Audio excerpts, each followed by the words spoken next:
Hey YouTube, Parson Rick here. Tuesday evening, having me a cigar. This is a Monte Cristo White Series. They're okay.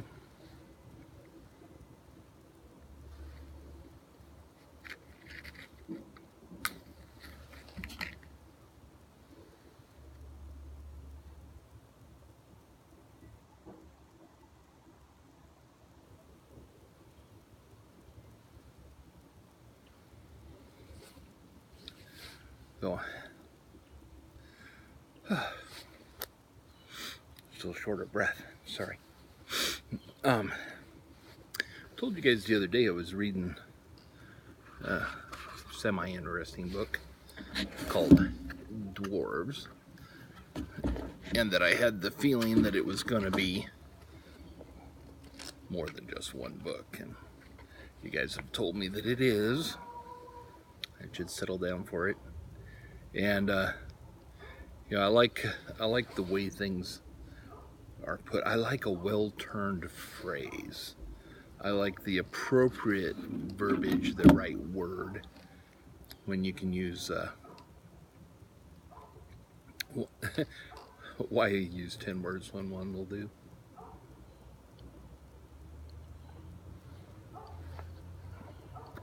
Well, that didn't work. And there's a nice little, my son bought me one of these camp chairs that's taller than normal, so I'm sitting up quite a ways. It's almost a high chair, and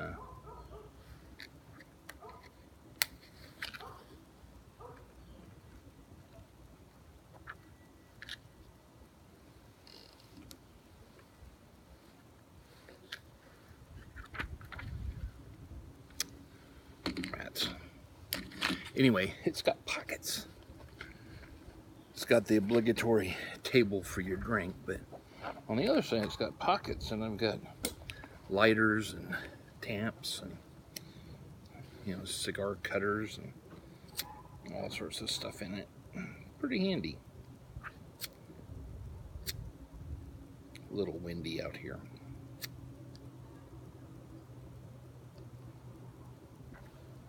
So sorry to waste your time.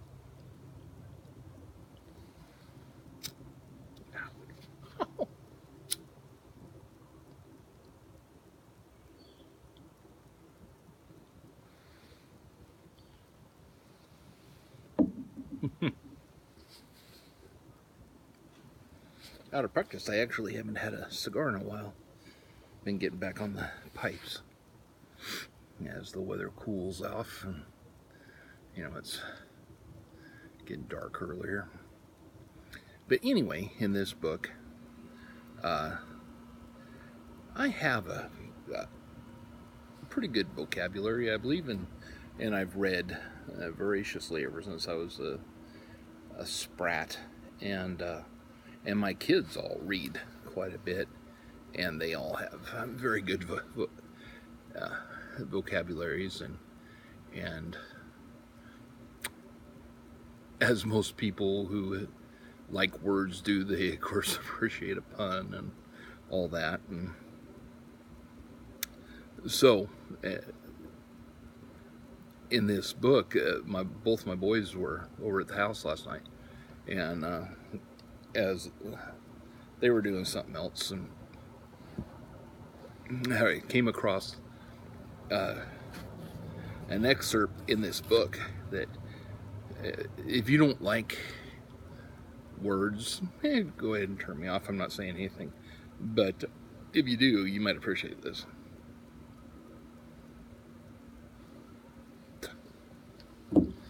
I'll work on keeping that lit later. But there is interchange going between a very plain-spoken dwarf and a thespian who's very dramatic and overspeaks in great flowery Shakespearean type of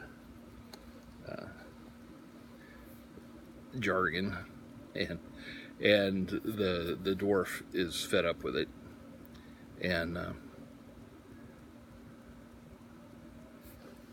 I had it turned right to it, and then my the wind kicked up. So excuse me, I have the la la la la la la la la. So how you been? And here we are. So the dwarf, whose name is Boindil, says, "Can't you speak normally for a change?" Scratching his stubbly cheeks, which were long overdue for a shave. "I shall speak in whichever way I choose, Master Dwarf," the actor said huffily. "Some people are blessed with communicative talents beyond the level of primitive grunts, burps, and growls. I don't see why I should disguise the magnificence of my education when you do nothing to hide the paucity of your own." Yeah. I like that. That's just delicious. The paucity of your own. Why should I hide the magnificence of my vocabulary when you don't hide the paucity? I haven't heard paucity used in a sentence in ages. But, you know, in our day and age, it's like, you know, we'll be watching a movie or something, and my wife goes, "Don't they know any other words?" You know, half the movies you watch nowadays, if they took the 4-letter words out, they wouldn't have anything to say at all. You know, there's only one adjective, and it begins with an F. Yeah, it's just crazy.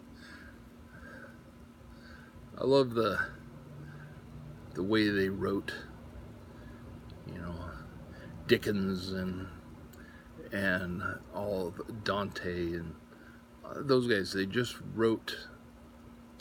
They wrote like they assumed you had a brain, right? And when I read literature, I feel smarter. I feel like maybe we have this rapport where I'm reading you because you're treating me like a educated adult, you know, a person with things to say who can understand words. And have you ever seen in the old movies, like a lot of the silent films, you know, some of them will put a signboard up there and, you know, but a lot of them, when they scroll through stuff, they assume you're reading faster than they assume now. And how many people can keep up with the Star Wars? Yeah, in the galaxy far, far away. I think it seems to me that they're dumbing us down, and no conspiracy theory or anything. It's just, you know, people don't read. They don't. My daughter was telling me about a friend of hers that they were, a group of them were talking about this movie, and she said, "Well, I don't watch old movies." Well, it's not an old movie. It's like from the 90s. She goes, "Oh, no, I don't watch anything that was made before 2000. But the best stuff is like the best music was made back then. You know, the old black and white where they had dialogue and a storyline and, you know, left something to the imagination because they just assumed you had an imagination, right? I don't know. All that being said, I was just wanted to read you that little excerpt. And for the two of you that'll appreciate it, you feel free to use it. And have a great night. God bless. Parson Rick out.